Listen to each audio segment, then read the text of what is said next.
Thank you, Deputy Speaker, and thank you to my friend, the member for Canberra, for moving this motion.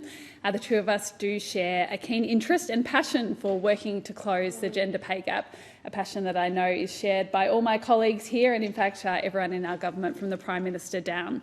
And I think what's particularly exciting about speaking to this motion today is that I'm not just talking about a passion and an interest, I'm talking about a government that's getting on with work that will close the gender pay gap. Because at the moment, the gender pay gap sits at an unacceptable 14.1%. And it is actually just so disappointing to see that figure.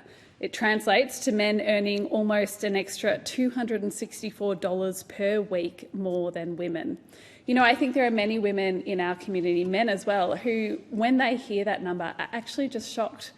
People tend to think this is just a problem that we've already fixed. In fact, it's a problem that is taking far too long to address, and I'm so pleased that our government, across a range of measures, is now getting on with trying to close the gender pay gap seriously and as quickly as we can. The gender pay gap persists across all industries, though we know that it's often most felt in the sectors that are heavily dominated by women workers, such as aged care and early childhood education. And it's in these spaces that government really can play a major difference, and that our government is focusing on to make a big difference. Our first budget last month demonstrated that under our government, women are front and centre. We are committed to making Australia a world leader on gender equality.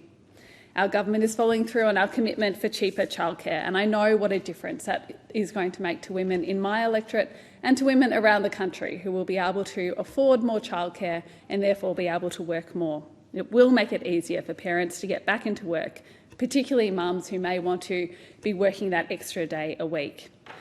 Another critical measure in our budget is our expansion of paid parental leave, and I'm so proud of this achievement. It's something I've advocated for a long time in this place. I've spoken about it a lot, and I am so proud to be part of a government that is delivering it.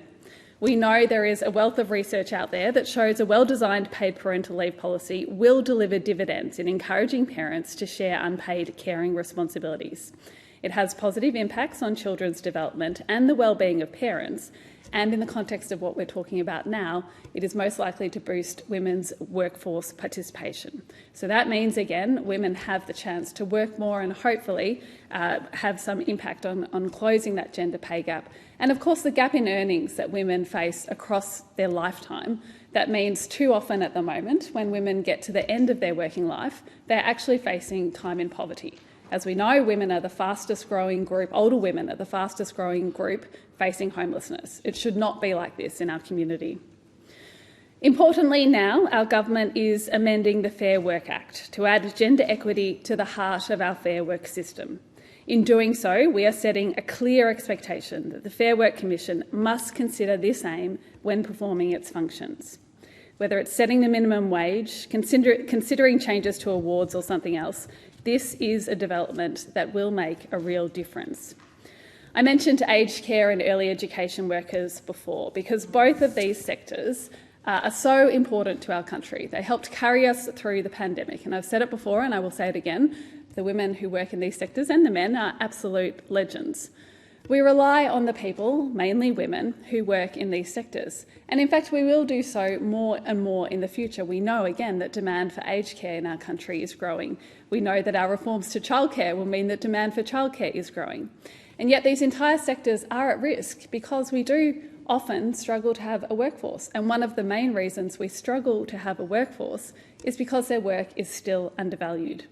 What we might call the caring economy, or really what we see as women's work, has been underpaid for decades. And despite the best previous efforts of unions and advocates, we have not secured these women the pay rises they should have. And so I am proud to be part of a government that is now taking the action we need to close the gender pay gap, to take this issue seriously and to look out for the women of Australia. I thank the